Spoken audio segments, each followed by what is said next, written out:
السلام علیکم۔ مولانا فضل الرحمان صاحب نے اپنے پلان بی کا اعلان کر دیا ہے۔ کچھ حد تک تو انہوں نے اپنی طرف سے اس پہ عمل درآمد بھی شروع کیا ہے، اور باقی کہا جا رہا ہے کہ کل سے اس پر باقاعدہ عمل درآمد شروع کر دیں گے، یعنی جمعرات کے دن 2 بجے سے، دوپہر 2 بجے سے جمعرات کے دن۔ ابھی 10:30 ہو رہے ہیں، بدھ کا دن ہے اور 13 نومبر ہے۔ انہوں نے جو کچھ کہا اس کے بارے میں بھی بات کریں گے اس ویڈیو میں، اور ان کے پلان بی کا کیا حشر ہوگا وہ بھی میں آپ کو انشاءاللہ بتاؤں گا۔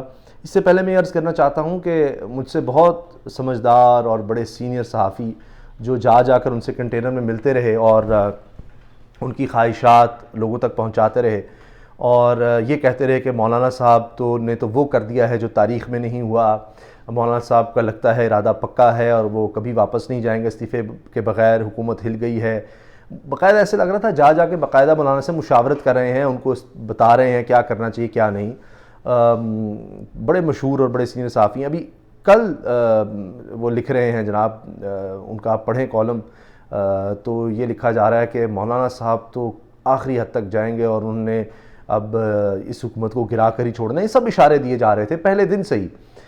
تو میں اس وقت بھی عرض کر رہا تھا، اب یہ لوگ وہ ہیں جو مولانا کے بہت قریب ہیں، یا جو بھی کہہ لیں، ان کا اپنا ایک سوچ ہوگی، اپنا ایک تجزیہ تھا، اور میں نہیں کہتا کہ وہ بالکل کوئی ایجنڈا تھا یا کیا تھا، لیکن بہرحال ہو سکتا ہے کہ مولانا صاحب کے بڑے قریب ہوں اور ان کو یقین ہو کہ مولانا صاحب کامیاب ہوں گے، لیکن میں ناچیز ایک ادنا طالب علم ہوں صحافت کا۔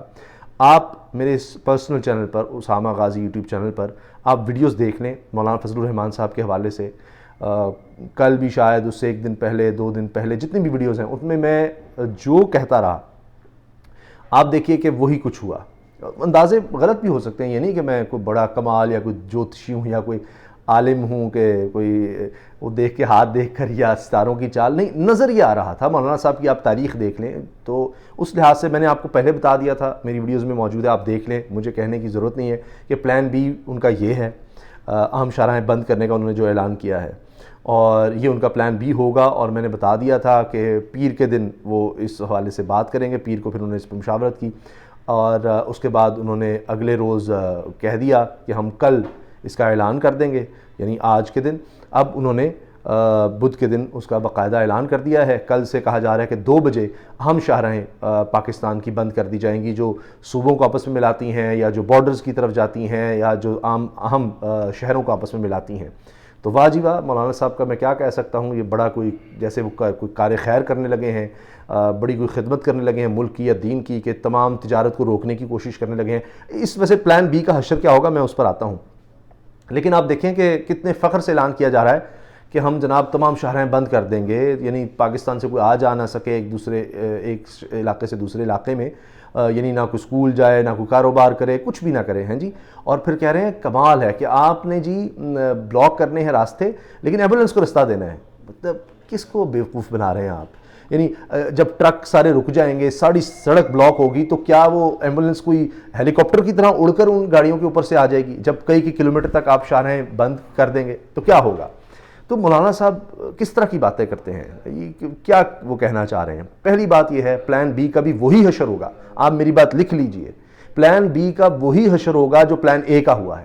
پلان اے بری طرح ناکام ہوا، بری طرح پٹا ہے۔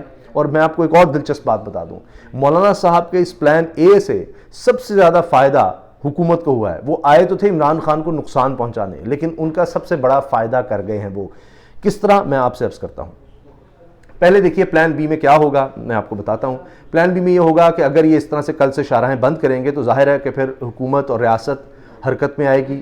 کسی بھی عام شہری کی جان و مال کا تحفظ، ان کی زندگیاں گزارنا، جو روزمرہ زندگی ہے اس میں خلل اگر کوئی ڈالتا ہے تو حکومت کی یہ بنیادی ذمہ داری ہے۔ ریاست نے یہ آئین میں ذمہ داری لی ہوئی ہے کہ وہ ان کو یہ تحفظ دے گی۔ بنیادی انسانی حقوق کے خلاف ہے کہ آپ 22 کروڑ لوگوں کی زندگی کوئی شخص جیرن کر رہا ہو اور آپ اس کو کرنے دیں، یہ نہیں ہو سکتا، یہ ممکن نہیں ہے۔ اور پھر آپ دیکھ لیں کہ سپریم کورٹ کی ججمنٹ آ چکی ہے دہشت گردی کی، اس میں ڈیفینیشن کو بتایا گیا ہے، تشریح کی گئی ہے کہ دہشت گردی کیا ہے۔ پاکستان کی سپریم کورٹ نے دہشت گردی کی جو تشریح کی ہے اس میں بھی یہ چیز آ جائے گی۔ اس میں لکھا گیا ہے کہ منصوبے کے تحت نظریاتی، سیاسی، مذہبی طور پر لوگوں کو ہراساں کرنا، ڈرانا اور ان کی جان و مال کے خلاف کوئی قدم اٹھانا یا سیکیورٹی اداروں پر حملہ کرنا، یہ سب دہشت گردی میں آتا ہے. تو مولانا صاحب نے جو کچھ کیا اس کے بعد اب اگر وہ اس طرح سے لوگوں کی زندگیاں خراب کرنے کی کوشش کریں گے تو میری نظر میں سپریم کورٹ کی اس ججمنٹ کو دیکھتے ہوئے وہ دہشت گردی کریں گے. جبکہ آپ نے دیکھا کہ اس سے پہلے انہوں نے جو ایگریمنٹ کیا حکومت کے ساتھ وہ بھی یہ بریچ ہوگا. پشاور ہائی کورٹ نے، اسلام آباد ہائی کورٹ نے ان کو مشروط اجازت دی تھی کہ آپ امن و امان کی صورتحال خراب نہیں کریں گے، تب ان کو یہاں پر دھرنے کی اجازت ملی تھی. تو آپ نے دیکھ لیا کہ اگر وہ یہ کرتے ہیں، شاہراہیں بند کرتے ہیں، جو انہوں نے کچھ کی بھی ہیں تو پھر انہوں نے اس کی صریح خلاف ورزی کی ہے، وعدہ خلافی کی ہے، لکھ کر جو دیا تھا اس کو انہوں نے توڑا ہے. پلان اے اتنے بری طرح سے ناکام ہوا ہے، پٹا ہے مولانا فضل الرحمان صاحب کا پلان اے کہ وہ ایکسپوز ہو کر رہ گئے ہیں. دیکھیے اب ذرا موازنہ کریں، عمران خان صاحب نے دھرنا دیا تھا 126 دن کا، اور مولانا صاحب 13 دن میں ہی رفو چکر ہو گئے. 13 دن میں ہی کپتان نے ان کی وکٹ اڑا دی، کلین بولڈ ہو گئے فضل الرحمان صاحب تو کلین بولڈ ہوئے. اور عمران خان صاحب کا ہم دیکھتے ہیں کہ 126 پر ناٹ آؤٹ ہی گئے تھے. وہ کس طرح سے؟ کیونکہ 126 دن کے بعد جب انہوں نے دھرنا ختم کیا تھا تب تک حکومت کی کریڈیبلٹی ختم ہو گئی، حکومت کمزور ہو چکی تھی. اس دن کے بعد سے حکومت کوئی مضبوط نہیں رہ سکی تھی، اور ہر جگہ ہر سطح پر انہوں نے دکھا دیا تھا کہ جناب یہ کرپشن سب سے بڑا مسئلہ ہے ملک کا. اور پھر انہوں نے اگلا الیکشن کرپشن کے خلاف ہی لڑا اور پھر اس میں وہ کامیاب ہو گئے. تو اس طرح سے عمران خان صاحب نے اس دھرنے میں کامیابی سمیٹی. ایک تو اتنا طویل دھرنا، روزانہ کوئی نہ کہیں ہیڈ لائنز ان کی لگتی تھی، میڈیا میں کوریج تھی، سب کچھ تھا. 13 دن مولانا کے آپ دیکھ لیں، ہر دن ایک نئی ناکامی کا ان کو سامنا تھا کہ کبھی حاضری لگوائی نون لیگ نے اور پیپلز پارٹی نے، بلاول بھٹو نے اور شہباز شریف نے، اس کے بعد وہ رفو چکر ہو گئے، نظر ہی نہیں آئے. پھر اس کے بعد دیکھیں کہ 13 دن میں ہی پھونک نکل گئی، غبارے سے ہوا نکل گئی. تو اب اس کے بعد کیا ہوا کہ اس دھرنے میں عمران خان صاحب نے جو دھرنا دیا تھا اس میں حکومت کی کریڈیبلٹی گئی، حکومت کمزور ہوئی. اس کے بعد سب کو انہوں نے بتا دیا، گھر گھر پیغام پہنچا دیا کہ جی کرپشن نہیں ہونی چاہیے، کرپشن کے خلاف ہم نکلے ہیں. اب آ جاتے ہیں اس 13 دن کے دھرنے پر جو اب دھرنیوں میں تبدیل ہو گیا ہے. نکلے تو دھرنا دینے اور کہا تھا جی وزیر اعظم کا استعفیٰ لے کر آئیں گے. مجھے تو اب یہ ہے کہ مولانا صاحب جب جائیں گے تو ان کی جماعت ان سے نہ استعفیٰ مانگ رہی ہو کہ جناب استعفیٰ دے دیں. اب وہ رابر کمیٹی کا کیا ہوگا؟ اور پیپلز پارٹی نون لیگ تو اب گئے. اب جب یہ کراچی کی شاہراہیں اگر بند کریں گے، سندھ کی شاہراہیں بند کریں گے تو پیپلز پارٹی تالیاں بجائے گی کہ جناب بہت اچھا کام کر رہے ہیں آپ، بہت اچھے، ہم آپ کے ساتھ ہیں. اب آئے نا پیپلز پارٹی جنہوں نے ان کو سندھ میں کہا تھا کہ جی بالکل ہم آپ کو سرکاری طور پر پروٹوکول کے ساتھ پنجاب تک پہنچائیں گے اور اسلام آباد تک آپ جائیں آگے. تو اب جب شاہراہیں بند ہوں گی تو میں دیکھتا ہوں کہ پیپلز پارٹی کیا کرتی ہے، کیا وہ بھی وہاں پر اپنی ذمہ داری نبھاتی ہے صوبائی حکومت کے طور پر یا نہیں، یا لوگوں کی زندگی جیرن ہونے دیتی ہے. کراچی جو ہمارا معاشی ہب ہے، سب سے بڑا شہر ہے، وہاں یہ ہونے دیں گے تو کس منہ سے اپنے ووٹر کے پاس پھر یہ جائیں گے؟ بہرحال شاید خیبر پختونخوا بلوچستان میں یہ کچھ زیادہ اثر دکھائیں، لیکن میں آپ کو بتا رہا ہوں کہ سندھ میں اور پنجاب میں بلکہ پورے پاکستان میں بری طرح یہ ناکام ہوں گے. اب 13 دن میں مولانا نے کیا کیا ہے، یا فضل الرحمان صاحب نے یہ کیا کہ ہر دن ناکامی کا ان کو سامنا رہا، تقریریں کرتے رہے، ہر طرح کا بیانیہ لیا. عمران خان تو کرپشن کے خلاف یا وہ الیکشن دھاندلی کی بات کرتے رہے، مولانا نے تو ہر بات کر دی، مذہبی کارڈ استعمال کر دیا، نواز شریف کا ساتھ دیا، اداروں کے خلاف بات کر دی، کرتارپور کو سبوٹاج کرنے کی کوشش کی، ہر چیز میں وہ ناکام ہوئے. اب اس کے بعد میں نے جس طرح عرض کیا کہ سب سے بڑا فائدہ وہ کس طرح عمران خان کا کر کے گئے ہیں اور کپتان نے یہ وکٹ کس طرح اڑائی ہے، اس میں آپ یہ دیکھیں کہ اب یہ آخری چیز تھی، یہ آخری پتہ تھا، یہ آخری بڑی چال ہو سکتی تھی کسی بھی اپوزیشن جماعت کی کہ وہ یہ کام کرتی کہ دھرنے پر آ جائے. یہ آخری ہوتا ہے اسٹریٹ ایجیٹیشن، سڑکوں پر آنا. اب جب مولانا یہیں سے پسپا ہو گئے تو اب تو کچھ رہا ہی نہیں. اب تو عمران خان صاحب کے لیے اگلے 4 سال کا رستہ صاف کر دیا ہے اپوزیشن نے، خاص طور پہ فضل الرحمان صاحب نے. تو اب تو جو ہے پارلیمنٹ میں وہ کریں گے، اور پارلیمنٹ میں آپ نے پہلے دیکھ لیا کہ انہوں نے سینٹ کے الیکشن میں کیا کرنا چاہتا اور کیا ہو گیا.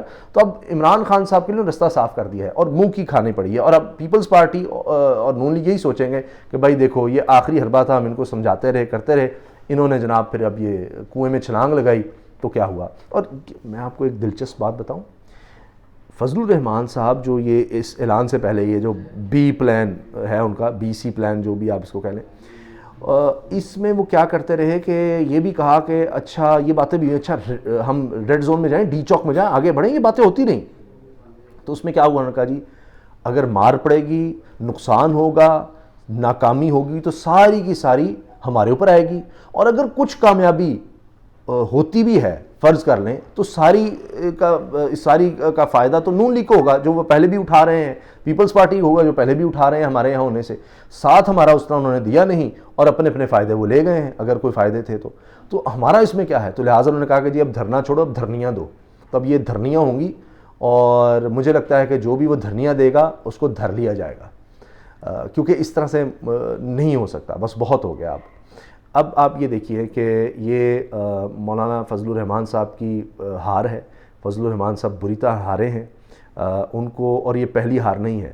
آپ جو بھی کہہ لیں ان کے ستارے گردش میں ہیں، وہ بڑے سمجھدار ہیں، بڑے زیرک سیاستدان ہیں، لیکن ہوتا یہ ہے کہ جب انسان ڈیسپریٹ ہو جاتا ہے، جب ایک اس کو چیز کی عادت ہو چکی ہو اور وہ نشہ اس کا ٹوٹے تو پھر وہ صحیح نہیں سوچ سکتا. ورنہ آپ دیکھ لیجئے کہ ہر حکومت میں انہوں نے کوئی نہ کوئی حصہ لیا مزے کا. مشرف صاحب، پیپلز پارٹی، نون لیگ، اب ان کو نہیں ملا تو وہ نشہ ٹوٹ رہا تھا. تو پھر کیا ہوا کہ یہ انہوں نے ڈیسیجن لے لیا اور بڑا سوچ سمجھ کے لیا تھا کہ جناب پیپلز پارٹی نون لیگ ساتھ آ جائیں گے، کوئی ہم فوج کو انوالو کر لیں گے، وہ کوئی مارشل لاء کی کیفیت لگے گی اور جناب اس میں کچھ ہمارا ہو جائے گا. بہت سی چیزیں تھیں، اور یہ کہ جناب پارٹی کے اندر میرے خلاف جو آوازیں اٹھ رہی ہیں وہ بھی دب جائیں گی، سب باتیں تھیں. لیکن وہ ڈیسپریشن میں کیا کر گئے کہ لٹیا ہی ڈبو گئے، اور ان کو احساس ہونا چاہیے تھا کہ اب تک ان کو کامیابی کہاں ملی ہے. 2018 کے الیکشن کی ہار کے بعد سے آپ دیکھ لیں وہ پہلے دن کہتے تھے جی سارے استعفیٰ دیں، کوئی نہیں مانا. انہوں نے جناب صدر بننا چاہا اور نون لیگ کی طرف سے تو امیدوار بھی بن کر آ گئے، پیپلز پارٹی نے ساتھ نہیں دیا تو وہاں پر نہ صدر بنے. بیٹے کو ڈپٹی اسپیکر بنوانا چاہتے تھے، وہ نہیں ہوا. سینٹ میں وہ چاہتے تھے کہ جناب چیئرمین سینٹ کو ہٹایا جائے، وہ ساری انہوں نے کوشش کی، وہ نہیں ہوا. لانگ مارچ کرتے رہے کہ کچھ نہیں ان کا بنا کہ جی ہم نے پتہ نہیں 13 ملین مارچ کر دیے ہیں، 13 ملین مارچ کر لیے ہیں جی، ملین لوگ تھے وہاں پر، کچھ نہیں ہوا. یہاں انہوں نے 40 لاکھ لوگ لانے تھے، 40,000 لوگ نہیں ان سے اکٹھے ہوئے اور آہستہ آہستہ کر کے لوگ جانے لگ گئے، کچھ نہیں ہوا. اب یہ دیکھیے یہ آخری کام تھا جو وہ کر سکتے تھے، وہ بھی انہوں نے کر کے دیکھ لیا، اس میں بھی کچھ نہیں ہوا. تو لہٰذا آگے بھی کچھ بھی سوچیں گے فضل الرحمان صاحب تو کچھ نہیں ہونا. وکٹ ان کی اڑ گئی ہے، بری طرح سے بولڈ ہو گئے ہیں، کلین بولڈ کر دیا ہے عمران خان صاحب نے ان کو. اور اب وہ آپ یہ کہہ لیں جی 13 رنز پر وہ آؤٹ ہوئے ہیں، لیکن میں تو نہیں سمجھتا، میں سمجھتا ہوں وہ کلین بولڈ ہوئے ہیں. اور اب اس کے بعد تو مجھے لگتا ہے ان کو میدان چھوڑ کے نکل جانا چاہیے، اور بیٹنگ کے لیے وہ ان قریب نہیں آنا چاہیے ان کو، اور نہ ہی وہ آئیں گے. اب اگلے الیکشن تک کا انتظار ہی ہوگا. بس یہ چھوٹی موٹی دھرنیاں، کوئی جلسے جلوس یہ وہ کرتے رہیں گے، کیونکہ اب تو پیپلز پارٹی نون لیگ بھی ان کے ساتھ اس طرح نہیں آئے گی کہ جناب فضل الرحمان صاحب آپ نے پہلے کیا کر دیا، تو سارے لٹیا ہی ڈبو دیا، اب کیا ہوگا. تو اب صرف ناکامیاں ہی ہیں، اور مجھے لگتا ہے اگلے 4 سال بھی ان کے لیے ناکامی ہے. اگلے الیکشن تک انتظار کریں، اور اگر یہی کچھ کرتے رہے تو اپنی پارٹی کا مزید نقصان کریں گے اور مزید ان کی پارٹی سکڑتی چلی جائے گی اور سیٹس کم ہو جائیں گی. اللہ حافظ.